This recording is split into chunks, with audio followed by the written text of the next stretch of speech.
Alors, le 23 octobre 1983, j'étais sur le porte-avions Clémenceau et je commandais la flottille de Super Frelon, la flottille 33F, célèbre. C'était la seule flottille de la marine qui travaillait avec des commandos, des hélicoptères, qui faisaient des opérations avec des commandos, opérations spéciales. Et j'ai été prévenu immédiatement par le commandant du porte-avions en disant il s'est passé quelque chose de terrible. On ne savait pas encore si c'était un attentat, mais une explosion et l'immeuble Drakkar s'est effondré sur lui-même. Il faut dire que le général Kahn, qui commandait les troupes terrestres, avait beaucoup d'amitié pour la marine. D'abord, il était breton et tous les points d'appui, toutes les positions des forces françaises dans les différents quartiers avaient un nom, Pirogue, Caravelle, et donc il y en avait un qui s'appelait Drakkar. Ça n'a rien à voir avec une géographie béroutaine, mais c'était l'immeuble qui s'appelait le point d'appui Drakkar.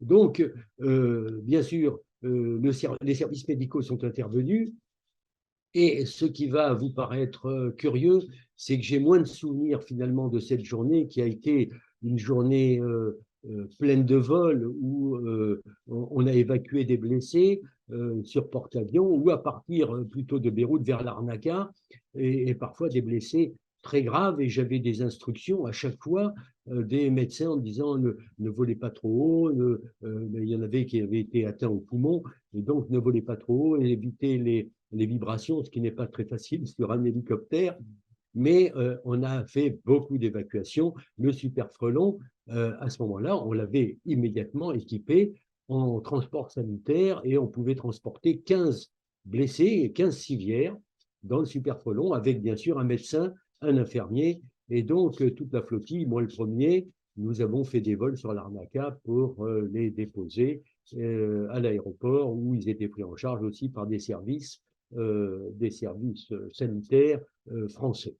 Voilà, j'ai moins de souvenirs finalement de ça que le soir même où j'ai accueilli le ministre de la Défense, Charles Hernu, et surtout le lendemain où, sans qu'on me prévienne, enfin, sans qu'on soit prévenu, le président Mitterrand est arrivé à Beyrouth.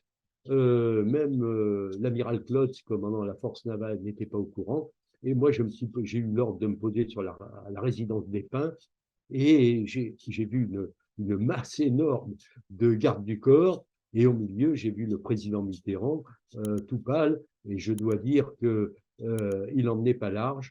Il a eu beaucoup de courage de venir. Et donc, je suis allé l'accueillir. Et tous les gardes du corps représentaient une masse, une charge supplémentaire pour le Super Frelon. J'ai eu beaucoup de mal à décoller. Et je dois dire que nous avons frôlé de peu un accident, décoller pour aller ensuite l'amener sur l'AIB, hein, l'aéroport international de Beyrouth, où les 241 victimes américaines étaient là, et il est allé se recueillir. Et à l'issue, je suis revenu avec lui à bord du porte-avions Clémenceau. Bien entendu, il n'y avait pas que les blessés.